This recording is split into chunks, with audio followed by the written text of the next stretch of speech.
2.5 years ago, on one of the most scandalous nights in this entire sport, Michael Massey said to Toto Wolff, Toto, we went motor racing.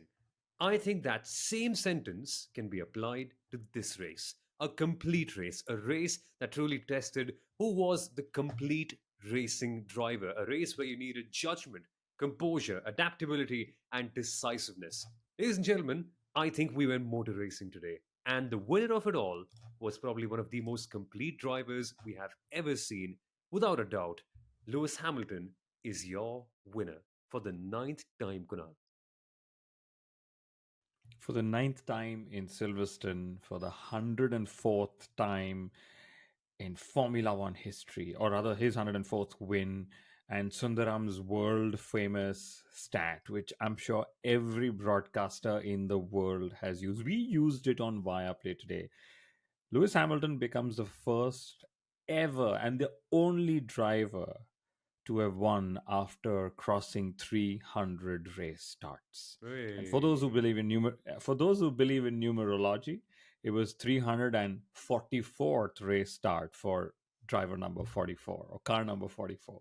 We've been waiting for this stat to be broken for such a long time, dude. I remember us chatting about it. But to do it in this fashion, in what is on paper, Sundaram, the third fastest car, and in a situation where it was not plain sailing. I mean, at every given point in time, you needed to be good at the start, the changeover to the wet, getting the strategy right at that point, being good at the wet, then changing over to the dry, being good in the dry, and having a sprint at the end of it.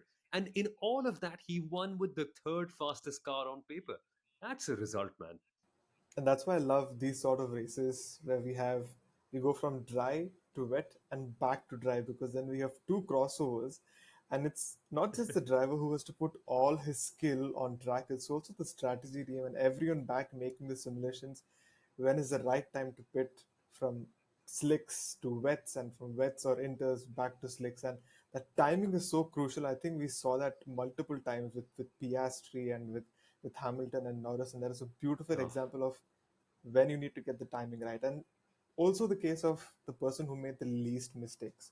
I think there were four drivers in contention today. There was mhm. Verstappen, there was Piastri, there was Norris, and Hamilton. Verstappen had definitely car issues to deal with.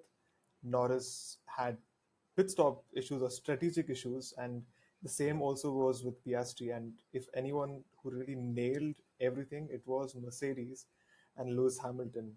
And when it's done in such a fashion, I have no qualms in my favorite stat being smashed to smithereens. It's totally fine. The drive was so good that I have to put respect to that drive rather than my stats. So I think we had a brilliant race today, and I'm very, very happy with what we saw today.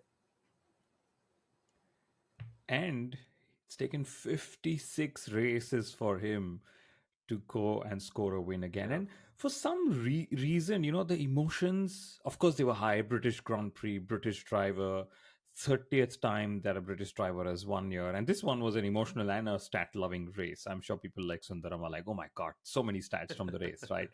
So remember to check F1 stats, go on Instagram. I'm sure Sundaram's going to keep churning out those stats through the whole week.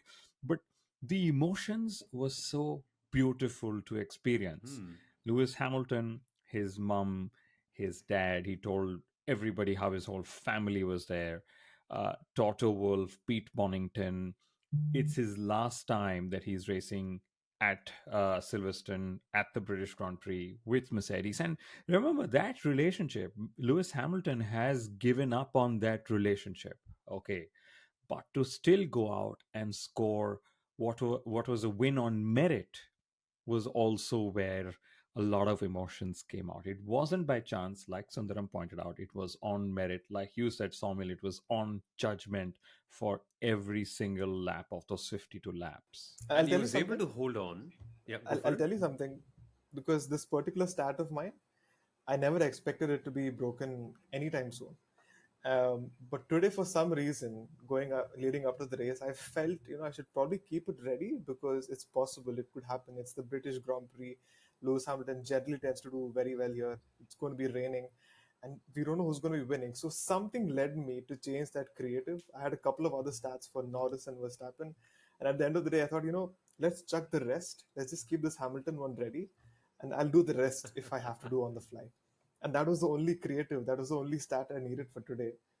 And probably it was meant to be.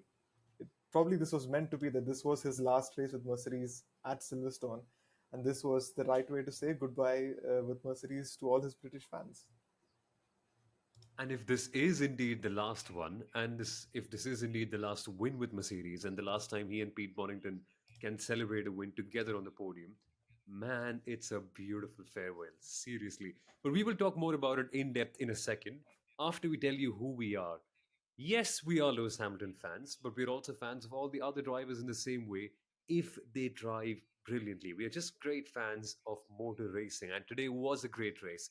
We are the Inside Line F1 podcast. We are the top 1.5% of most listened podcasts on Spotify. I always tend to forget that number, but there we are. And also, Actually, it's all on in the world. yeah, Spotify is just one of those sources. So top 1.5 podcasts in the oh, world. there we are. And also India's best sports podcast that was also awarded to us very, very recently too. My name is Somil Arora. I am the voice of the MotoGP Indian Grand Prix, where again, MotoGP had a crazy race too. And I'm also the voice of the Indian Supercross Racing League, the Indian Racing League, and many other championships.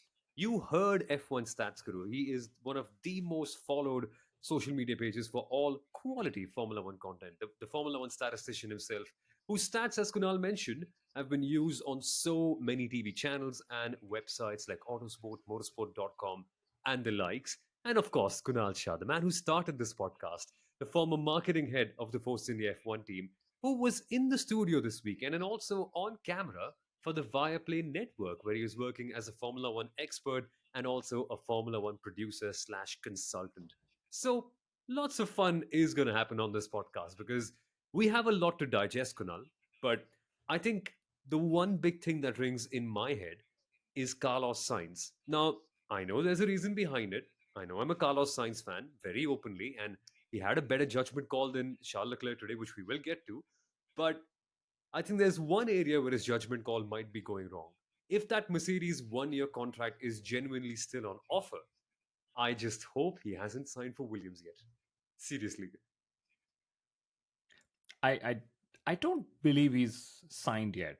I think where he's going is he wants to be in a car that'll be powered by a Mercedes power unit, which is understandable. He's trying to bank on the power unit since at least there are more guarantees or more opportunities to get it right there, rather than bank on somebody building a chassis for that power unit. But having said that, I get a feeling that Mercedes, after this win, even more so, will want a driver like Carlos Sainz in that car and Hmm. not a rookie like Andrea Kimi Antonelli. Nothing against Antonelli, but when you believe suddenly, oh my goodness, we're winning on merit, and we've been on podiums and we've been scoring pole positions, you need to make sure that you give yourself as high a chance to extract this performance weekend on weekend, rather than go back and be like, okay, I need to train a young driver to then come up and Yeah. do this. So I get a feeling this win actually will work in Carlos Sainz's favor, if at all that door at Mercedes or the cockpit at Mercedes is available for him.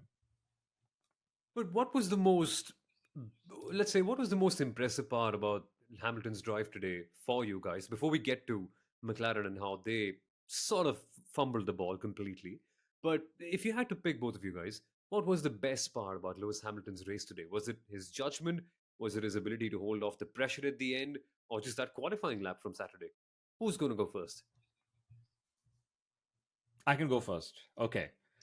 Um, there were various things actually at play, and it was his judgment. Bono said, "We think it's time for inters," and he said, "No, it isn't."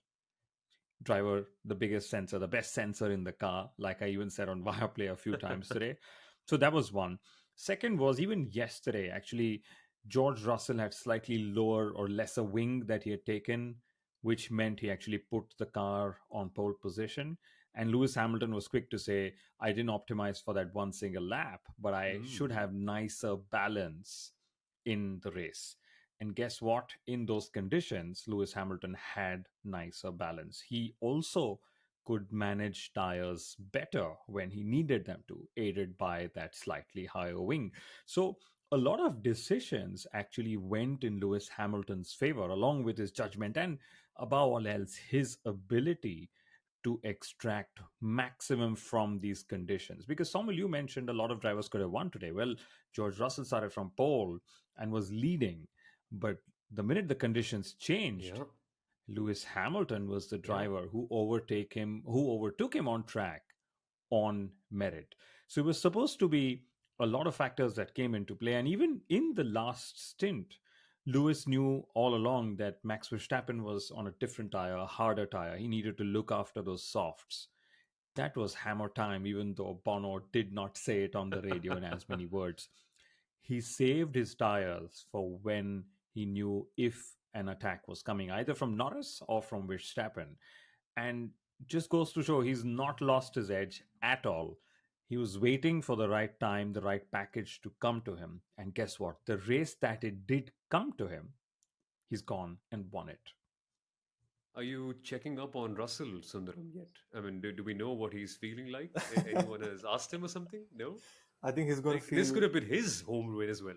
it could have been his home win, but I think the race went away from him the moment Hamilton passed him, and I think Norris also passed him on the very next Yeah. lap. And coming back to your question, the two things that I particularly liked about Hamilton, one was, of course, the judgment. I think his experience kind of made him aware of the fact that rain is going to be coming in a couple of laps. And if I don't pass Russell, I'm going to be the person who's on the alternate strategy, or I have to pit a lap later, or I'll have to probably wait in the pits if we double stack. So he knew it's going to be crucial for me to have the advantage. So he did pass Russell when the weather conditions got a little worse, and probably Russell was struggling either in the wet or his car is already having problems. So him having that judgment or that awareness that it's crucial for me to pass before we get into the pits, that's one thing that I absolutely loved. And the last 15 laps, which kind of brought me back to the Hamilton of the past. And one of the things that is really why I respect this driver more than anything else, because the way he's able to soak in pressure, the way he's able to put in lap after lap, exactly the way how it's supposed to happen. Because I was looking at the gap between Norris and Hamilton, and it was just not reducing.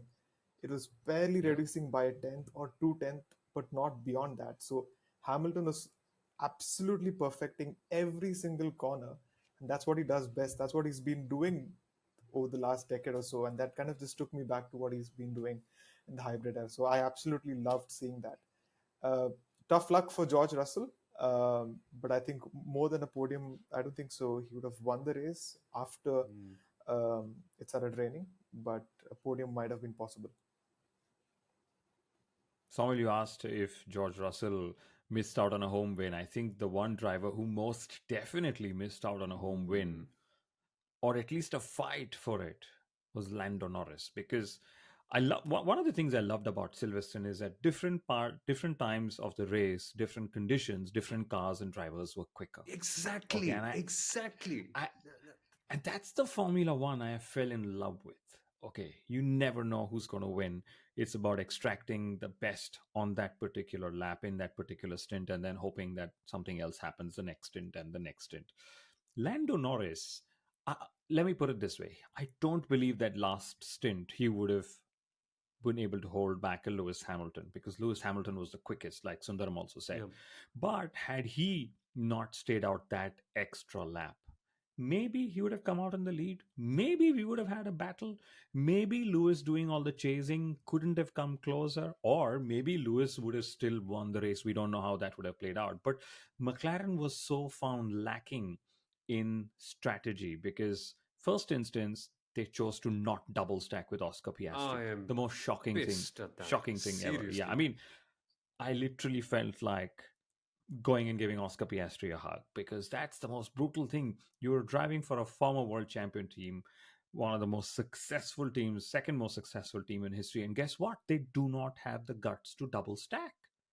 I mean, the way I look at it is when a pawn is one step away from becoming the queen, you don't look at it as a pawn anymore. You look at it as the queen. And when Mercedes were double stacking right in front of him, and he was the faster driver in those conditions, not making this up. Look at the timing data from lap 22 to lap 27. Piastri was going faster than Norris In fact, he was almost at his tail, and had they gone on for longer, there could have been a scrap for P1. Again, nobody knows who would have won that, but they were equally competitive. And Piastri was decisive at that point. He was making moves with composure when he knew he had the better car. No urgency, no fretting about. And then they chose to do that. Why?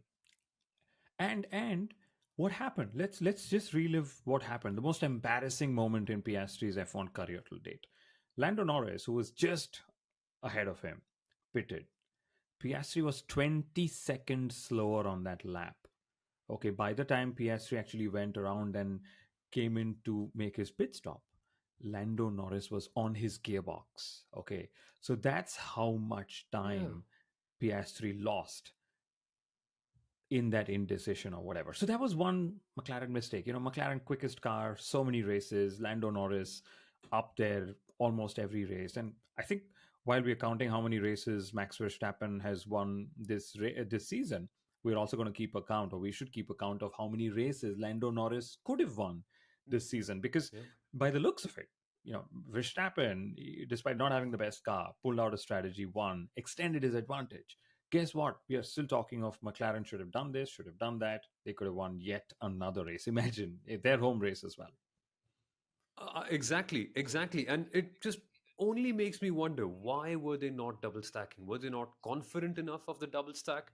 Were they exploring a split strategy? Again, why would you when there's so many other drivers on the softs that are genuinely just like doing better? I mean, where there's a clear idea that you have to really get on the slick tires as soon as you possibly can. So why did that happen eventually? And the second thing on top of that, who made the call to keep Norris on the softs? And I wonder, was that the reason why he couldn't quite catch up to Hamilton at the end? Do we have an answer on this? Because clearly, Verstappen on the hards was able to pull out faster lap times than Norris on the softs. So is it something to do with temperatures, Sundaram? Anything on that sort? I think, at least from what I've observed in the last couple of races, that is that the McLaren tends to do better when the temperatures are conditions are a bit colder, and that also coincided in the last couple of races as well, and that happened even today. Right at the point when Norris started catching up to Verstappen or even up to the Mercedes, the temperatures were far lower, closer to 20 or even below. But in the last 15, 20 odd laps, when it started becoming sunny and we had a dry racing line, the temperatures had risen up to close to 25. I'm not sure if that is one of the reasons why he was chewing up his tires, but I also felt it could have been indecisiveness or them not being aggressive enough or them having a bad judgment of the conditions. I mean, first of all, I'm very baffled by the fact that a lot of questions or decision making is left to the driver, who, in that confusion, in that high pressure situation of probably going on to win a race, he's being offered the opportunity to choose between softs and mediums. And I think at one point I did hear Norris saying that I think mediums is the best bet. I'm not sure what happened beyond that. Why did they go with softs? But I think the team has all the data available with them. If what are the conditions going to be like, and how sunny is it going to be, what are the temperatures are going to be like. These are things that drivers don't necessarily have. What I have seen from Ooh. Mercedes of the hybrid era, I have very seldom seen them leaving tire choices to Hamilton, and I've seen the opposite of Hamilton often blaming, "You've put me on the wrong tire," but then at the end of it, they end up winning. So I've always seen Mercedes and Red Bull being very strict and particular that we're going to give you the tire choice, and on the very rare occasion we're going to hear it from you. I actually have a very, very different point of view on that. Hmm. There are thousands of sensors in the car that are being tracked, but the best sensor, the smartest sensor, is always the driver. In Lando Norris's case, he was asked when he came in, if we take the medium, we are covering for Max, who was behind him. If we take the soft, we are covering for Lewis. Lando Norris, after qualifying ahead of Max Verstappen, actually said, "My eyes are going to be forward and to try and catch the Mercedes car." So he took a brave decision to take on the soft, right? Out here, very crucially, out of all the top four teams, McLaren was the only team with the extra medium tire, right? Now, Yeah. Sawmill, the problem here is actually you, because you've gone and hyped that McLaren does so well on the C3 which was the soft tire, that they decided to then go on the C3, which was the soft tire. So in in hindsight, yes, you can come back and make another decision. But at always, it is always better to check what the driver also feels about the conditions. And this is actually a good segue into what happened with Charles Leclerc, and I'll get to Yes. that. But we spoke of Lewis Hamilton. He said no to the Inter.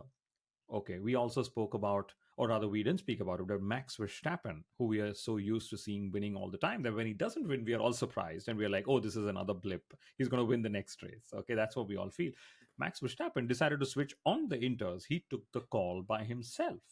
So the driver at the end of the day has to be the biggest judgment. And what the teams do is they feed in all the information to the driver, and that's exactly what happened. So Lando Norris chose the soft. In hindsight, he should have taken the medium. Lewis actually, or Max was it, told him you had the medium. Maybe that was, I think it was Lewis who told him post race, you had the medium. You could have probably taken the medium, right?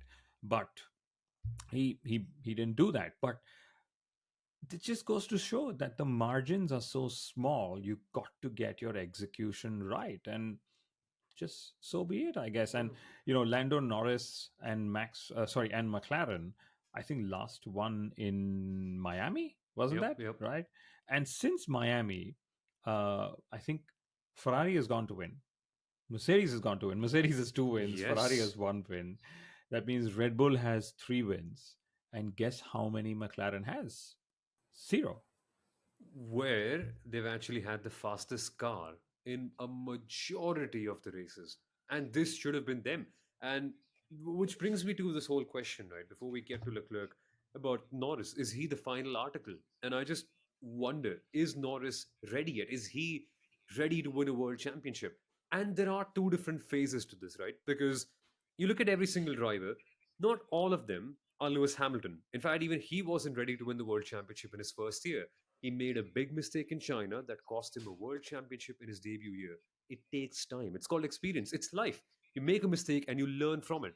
And with Lando Norris, I'm not saying he's a bad driver. He's been one of the fastest. In fact, I was so impressed by his ability to get the fastest lap times in the middle of the race in tricky conditions on demand. That is brilliant stuff, especially when your lap times at one stage are at around 1 minute 32 and you can snap your fingers and get it down to 1 minute 30.5 or something. That takes incredible skill. But things like the start, where Verstappen again got the jump on him, things like making the judgment call on these things. Again, Sochi 21 comes to mind, but again, probably made the right decision that day in terms of the process, not the outcome. But the same thing here, right? Is he there yet? And versus you see Verstappen and Red Bull Racing, who were decisive. They were literally out of the race, Kunal, at one point. They were not meant to be in that conversation anymore. But then Verstappen making one right judgment call and being able to modulate his performance level immediately after that. That I feel is the difference between a race winning driver and a world championship driver. And that's what I wonder, is Norris there yet? I would say Norris is there yet. It's just about all cylinders firing at the same time. It's about finding the sync between him and the McLaren pit wall. He's found a sync with the car. And Sundaram brought up this question: why are they leaving the decision to the driver under the heat of the moment, in the stress of the situation? But Sundaram, this is what the drivers have been trained for ever since they go karts. Okay, ever since they've been competitive racing. You're making all these choices, and that's what separates Formula One drivers from most of the other athletes. We know that there are so many decisions you have to make time and time again. Likes of Carlos Sainz that we applaud, Fernando Alonso even more so that we applaud. So it's just how. It's the life of a Formula One driver. You are supposed to be making these decisions, and the team better be relying on the driver input rather than just telling you what the data says. I mean, if I remember a few races, like you pointed out, Mercedes relied completely on data, and Lewis would come back and bash them, right? And then a couple of times they lost the race, and they said you should actually just listen to your driver. Or sometimes they say just put your hand out of the window and you'll know it's raining. You don't need to ask Google each time, is it raining today or is it raining right now? Yeah, but in that same dialogue, perhaps I'm not going to be very harsh on Lando today, even though he's been very harsh on himself, Hmm. because I also feel like Saumil mentioned, it's a case of the process being that smooth or that bulletproof. And this is also probably why Red Bull and Mercedes have been winning all those championships over the past Yeah. decade. The process internally has been that bulletproof that they very rarely tend to make these mistakes. And these are the typical attributes of a championship team. Usually, when Yeah. you see a midfield team suddenly at the front, sometimes they get flustered on what do we do when in the heat of the moment. We've seen that with Monaco last year, Aston Martin not knowing which is the right tire to put in. Yeah. We've seen, and probably that's also one of the reasons what's happening with McLaren as well. They've been a great midfield team. Now they're at the front, but there are still a couple of rough edges that need to be smoothened out in battle. Like for example, in Austria, when Lando went up against Max, probably didn't have the sort of experience to go up against a championship driver, a champion driver, on how exactly to beat him. And probably even today, when you have the opportunity of a race win, kind of fumbling it and being too Hmm. conservative. And you explained it very well, because this, even though McLaren is the second most successful team in Formula One, this particular management driver combo, etc., at McLaren is finally suddenly finding themselves at the front end every race. Previously, it was every couple of races if the conditions met, if the characteristics met. Now it's suddenly every race. So they're going to have to move quickly. They're going to have to learn quickly. Lando learned last race weekend how to race against Max Verstappen. This race, they will now learn how the other teams have actually made some calls, right? And I think what will pinch McLaren more is not about being on the wrong tire as much as not pitting on the right lap. So McLaren Hmm. also need to realize one thing, and this is a good segue maybe into Ferrari as well. Although we need to speak about Max Verstappen, who also drove a great race. But McLaren, when you're fighting at the front, sometimes you just have to do what the front runners are doing. What they've tried to do is a lot of different things, and then again they go back to playing catch up. You know, Hmm. we've seen this in the last couple of races. Even if you pick Miami, Canada, and even today, McLaren have always stayed out an extra lap. It worked in their Yep. favor in Miami, didn't really work in their favor in Canada, and even today, call it a judgment or whatever it is from either the team or the driver to stay out for an extra lap. But again, today, that was one of the reasons that they didn't go on to win the race or they didn't have a double podium today.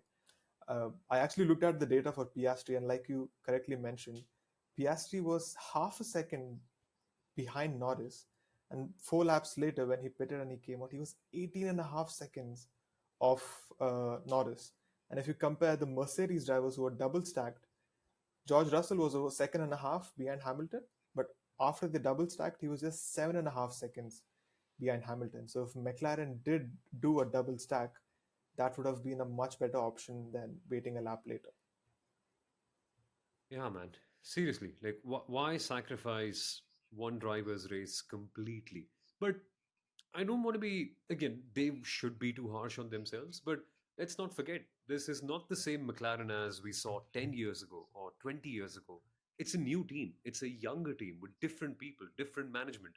The name might be the same, the operating base might be the same, but eventually the people who are working in it are not the same people who were there when Jensen Button was there, when Lewis Hamilton was there, when Mika Hakkinen was there. So let's not forget that. It's a legacy with the name, not the people. They will learn. They're like a stumbling teenager at this stage. So give them time, but they better learn, because if they don't, that car is far too good to let go with things like this. But on the other hand, some teams don't really have that privilege anymore. And some teams have a star driver with good judgment that will be coming to them, but just a car that does not work in their favor sometimes. What were you alluding to Are here? you talking? I think you're talking of Max Verstappen. But can you imagine? It is such a surprise for all of Formula One when Red Bull is not the quickest car anymore. It's like in the opening stages of the lap when he was being overtaken, people were like, "Oh, is he saving tires?" But the truth is, Red Bull was the third quickest car in Yeah. Silverstone across all the conditions, and everyone is shocked, despite Red Bull not being quickest, is what pretty much every fan hopes for, so that there is at least a more unpredictable race every race weekend. But great judgment call by Max to bring himself back in the race and end up leading or extending his lead in the World Championship. Yeah. And I mean, honestly, right? Even though in the middle, Verstappen was ordinary in terms of his lap times and pace, I think it takes a special driver to amp it up when you know when you're back in. Like, it's not, we see with some people, sometimes it can be emotional. Again, that can be a criticism of Lewis. Sometimes that when things are not going well, he just does not follow through upon it. Like, it's like the worst day in the world for him. Whereas someone like Max will stick in it. That's just different characteristics, no better or worse. But when the emotions are by your side, there's nobody stopping you, like with Lewis today. And in the same case with Max, I think it was just plain objective brilliance all across. Like, the moment he saw a chance, Sundaram, he pounced on it. Like, oh, I'm in the race now. I'm going to put in some phenomenal lap times. And that too on the hards. Like, that is honestly something. The moment they've switched on to hards, and I think that was a question everyone was asking, did we just see Verstappen go on to hards? And with the track still drying, I had written them off. I had literally written them off, but obviously I'm sitting in the comfort of my home. I don't know what the teams are seeing and what the driver Yeah. is seeing. But then that worked out like magic, and he literally had a shot at victory. And like we always say, if we had a couple of more laps, maybe he would have won it. But that's not the case. And I think he was short by a second or so, but he still made it work. And that's the thing we say. I don't think so. This was a very clean weekend for Red Bull, but that's the thing. Red Bull's brilliance is such that even on a bad weekend, they end up second or third. And that's, like I said, the characteristics of a championship team or a champion team, that even on an off day, they manage to get enough number of points. And Ferrari, unfortunately, Mm. don't tend to get many. Or Sergio Perez for that Oh, matter, even on an off day or an on day. But we'll talk about Perez later. I believe Red Bull decided to take the hard because they knew the conditions weren't in their favor. They were chewing up the tires a lot more even at the start of the race.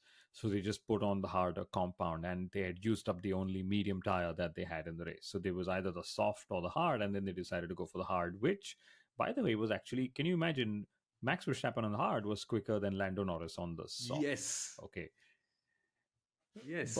that's just where it goes. And Red Bull Racing, very important stat, and I know Sundaram has also put this up in different numbers, but since Imola this year, which is 6 races, Red Bull Racing has been outscored by Mercedes in 5 out of the last 6 races. Wow. Okay. And if you want to know which is a race where Red Bull actually scored higher, it was actually in Austria, where no, actually Austria also Mercedes. Sorry, no, I'm actually I made the comparison with McLaren, so just ignore that stat. We've got Statman, and we should just let Stats Guru do what he's doing. But maybe we should just switch to talking about Ferrari since there's a lot of pain that needs to be addressed there, I guess. Yeah. But on that, I I have a question, come observation. Why was it that only Charles Leclerc eventually had to go for an extra pit stop for Ferrari, but not Carlos Sainz? Just putting it out there. Why is that? Is that a call made by the team, which has always happened? That Leclerc is always the one who tends to fall prey to Ferrari's poor strategic decisions, or what's the case here? I mean, what's happening? So let's play it up. Firstly, sorry, not Carlos Sainz. Charles Leclerc had a really pathetic qualifying. He said we just didn't have the pace, we were inconsistent, so that saw him be P11. He still made a decent start. He was running up in the top 10. But what happened from lap 7 onwards, Carlos Sainz actually went onto the radio to say, those guys are pushing too hard. I cannot keep up, which was the first sign that the Ferrari was chewing its tires a lot more. Charles Leclerc out here was in the dirty air trying to do all the chasing, and then he was anyway going even slower at that point of time. So when they decided that okay, that's it, the tires are giving up, and they were going to lose position to, or risk being losing position to drivers behind them, they decided we should make a pit stop. They decided not to wait for the rain, although their data or their radar data turned around and said the rain is just coming next lap. Hmm. So they said, why don't we just preempt the rain and pit? So they preempted the rain, they pit. It just so happened for Leclerc that the rain came 8 laps later and not Oops. that particular next lap, right? So that's one of the first things that happened. They preempted the rain. but they were not in a position where they could have waited like the drivers up ahead waited. The drivers up ahead were managing their slicks so that they just wait till when the rains come. But in Leclerc's case, his tires were short anyway. Then what happened is those 8 laps where he was on those inters, he just went through the rubber really quickly because inters on a dry track, completely dry track, means you're just going to blow them apart completely. So when the rain actually came, he needed to make another pit stop. So he actually had an inter which actually worked in those rainy conditions, right? Frederick Vasseur said post race, we gave the information to both the drivers and then they made their choices. And Leclerc actually said, I need to check whether I got the right information or Yeah. I understood and assimilated it and then decided on it correctly. But just very, very embarrassing that Leclerc chose the inters because he had to pit, or he pit because he wanted to take the inters, however you see it. But Carlos Sainz made it work and didn't have any such issues by being his chief strategist again. Never trust him. I mean, but you know, I know people will criticize me a lot for being a very vocal Carlos Sainz fan, especially when Leclerc is the golden boy. And agreed, he is the faster driver. But in situations like this where it's more a matter of judgment, I don't think you can go against Carlos Sainz, can you, Sundaram? Because he's the only one in the team who scored the points when their biggest rivals actually got a race win. Indeed, and I think on Leclerc's part, he's just been very unfortunate, very unlucky, and he's been dealt a rougher hand in all these situations when the team has to pit. It happened in Canada as well. The But team they put him onto hards. Yes, they put him onto hards, and today it was just very unfortunate because I looked at the numbers. Leclerc was behind Stroll. He was trying to catch up to Stroll, and his lap times were very similar to Sainz. And even the moment he passed Stroll, he was quicker than Sainz. But yeah, the very next lap after he passes Stroll, Sainz on lap 15, Leclerc is zero point 0.8 seconds slower than Sainz. The next lap 0.5, the next lap 1 second slower, and the next lap 1.6 seconds slower than Sainz. So the point at which they pitted on lap 19, I think it is inevitable because Leclerc had no tires. And I mean, I think everyone thought that Ferrari was going for a gamble. They were going for the inters, but then they got the timing right. But like Kunal said, they did not have tires at all. And unfortunately, it's always Leclerc who's at the receiving end of all these bad decisions and all the luck, which kind of ends up going well in Sainz's case, which I think you're happy about. yeah, I will cry home with this information, knowing that the driver who is always more decisive in the pit stops, where the races really are won or lost, is the one being kicked out of the team, and he's forced to be getting a contract at what, Williams or something. I don't know, man. We'll figure this out. Let's not bring up my trauma here. I should It's not also the tell right you. I place. should also tell you the numbers that Leclerc has after Monaco. So I think we've had 4 races after Monaco, and Leclerc has only 12 points in these last 4 races. Carlos Sainz has Ouch. 38, and actually Nico Hülkenberg has more points than Leclerc in these last 4 races. He has 16 points, and What? I think Lance Stroll has the same number of points as Charles yes, Leclerc Lance since Stroll Monaco, and Fernando Alonso, and Sergio Perez and has Fernando 11. Alonso. Sergio Perez is one lower, and I think in the constructors title, I don't know, was Alpine higher than Haas a couple of races before? Because Haas is at 27 now, Alpine's on 9. These last two Wow. races have been incredibly good for Haas And and Haas is just 4 points away from Alpine. from Racing Bulls. It's And it's all unbelievable. down to that upgrade, their big upgrade package. Nico Hulkenberg, hats off, fastest Ferrari qualifier, made it work in the race as well, scored big points. What a driver, what a team. They've backed themselves. It's worked for them. Also, there were 8 teams that scored points today, the highest number ever Yeah. in 2024. Alpine and Sauber, the only teams that did not score points today.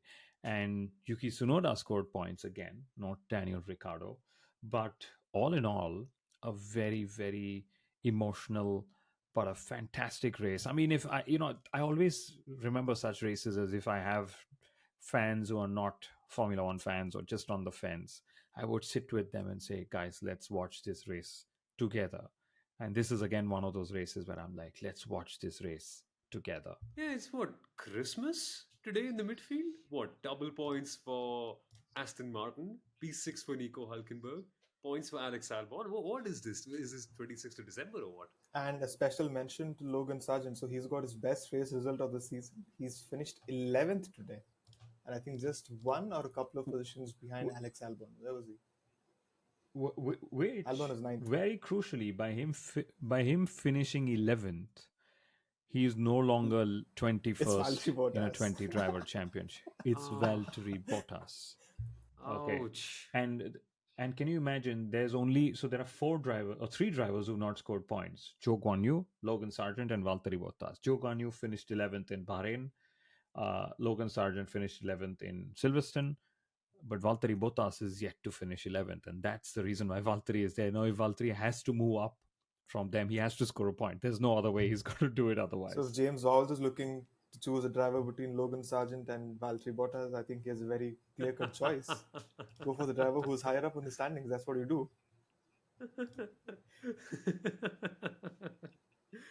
But are there any other heroics of failures that we have missed discussing in these 40 odd minutes that we've been recording this episode? It's been 40 minutes. Wow.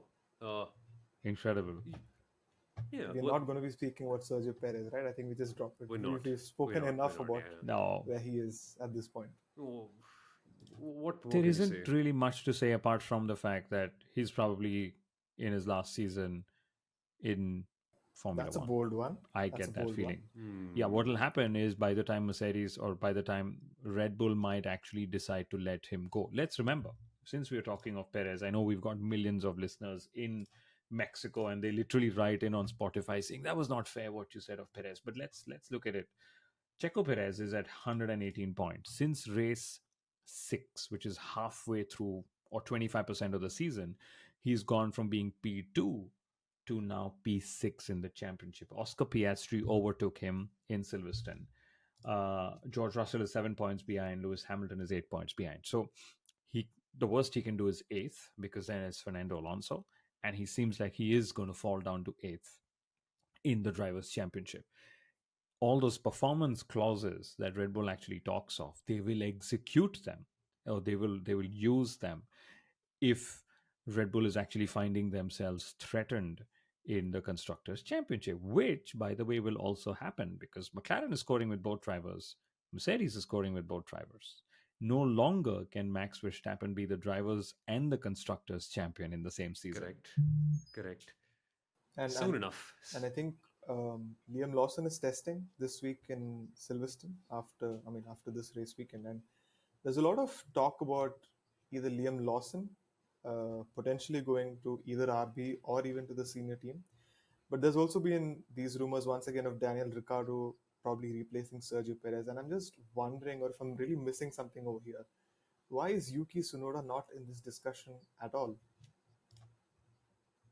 It's actually very simple. Yuki is a Honda driver. Red Bull and Honda are no longer together. Honda is the reason why Yuki anyway got his break, etc., etc. And in Red Bull, they don't really think uh, too highly of Yuki to be settling in as Max's teammate. It is a high pressure situation. We've seen Pierre Gasly, Alexander Albon, and now Checo Perez. And if you actually talk even of Daniel Ricciardo having escaped that situation, Yeah. right? So they do not believe that Yuki is going to make the cut there. I wish they gave him a chance, right? Mm. But that's just how Red Bull sees things. And it might well be that if Daniel Ricciardo gets the jump there, they will have to put Liam Lawson in the Racing Bulls. Isaac Hadjar has been doing extremely well in Formula 2 as well, waiting for a promotion to Formula 1 at some point. Although I must say that Liam Lawson's test is not a reaction to Checo Perez's downturn in performance. These tests are planned 3 to 6 months in advance. In fact, if I know correctly, it was in February this year that they had planned Liam Lawson's test because there's a resourcing that they need to do. They need to go book the circuit. They need to do the staffing, etc., etc. So it's not although everyone's been playing it up as Liam is testing. Well, Liam is testing because it was decided long ago that he's going to test that RB20. And Liam has actually said it's a marketing test because all he gets is 200 kilometers to drive. Oh. Can they not raise it up? Like, just, I don't know. He's Fleeting actually day. gone up from 100 kilometers 200 kilometers. This is what they call filming day. The tires are never the same. They're demo tires that they use, etc., etc. But yeah, so Checo Perez is where I believe the next big cog of the wheel is going to be in terms of the drivers' movement. And what might happen is by the time Red Bull actually make a decision closer to the end of the season, he may not find a seat elsewhere unless he's jumping the gun and already talking somewhere else to go with his experience and with all the Mexican sponsors and fans who back him so much. Do they sell a lot of German cars in Mexico? You guys know that? Do they? I mean, I wouldn't be what brands surprised. work there a lot? Not Mercedes, otherwise they would hire him for Yeah, Mercedes. but do But they sell a lot of yeah, Seats or lots of Volkswagens or something similar? Maybe Porsches here and there? No, It's a no. good We'll question see. you know, because I in think Audi is still struggling in to find a in second driver. Yeah. yeah, and so in my in my driver movement analysis for Viaplay earlier in the season, I actually put Checo Perez in Audi for the very same reason. Okay, I don't think Carlos Sainz is going to get the nod at Red Bull. They don't want Papa Sainz and Papa Verstappen in the same team again. That's the challenge. They don't mind the sons; it's the fathers who they have a problem with. But I think Sainz might take up Mercedes. Ricardo might go to Red Bull, and Checo Perez, if he's preempting such a situation, might just call up, either James Vowles or maybe Audi and say, you know what, I'm bringing all my experience and coming to Audi and the money. Guys, we've got to leave something for the next preview as well. We're at 46 minutes in this episode, and if you guys have still, Let's end. yeah, if you guys are still sticking around, love you for that, seriously, because we have had a ball, just like we did in the race today, and I hope it was reflected in the kind of episode we've been able to put out. But again, it doesn't matter what the race is like. We will always be here with all these hard hitting points, trying to bring out the things that nobody else looks at and trying to tell you more about why the race went a certain way. So, for that, to stay updated with us, you've got to follow all of us on all of our social media handles F1 Stats Guru Kunal Shah and myself, Somal Arora. And this has been the Inside Line F1 podcast. See you for the next episode very, very soon. Soon, shortly? I mixed up my words. Right. Didn't. Don't we have a special guest? Wait, do we? Is he confirmed? Stay tuned, This stay coming tuned. up. Stay tuned. Watch this space. Watch for this more. space. Watch this space. See you, folks. Thank you for listening. Bye bye.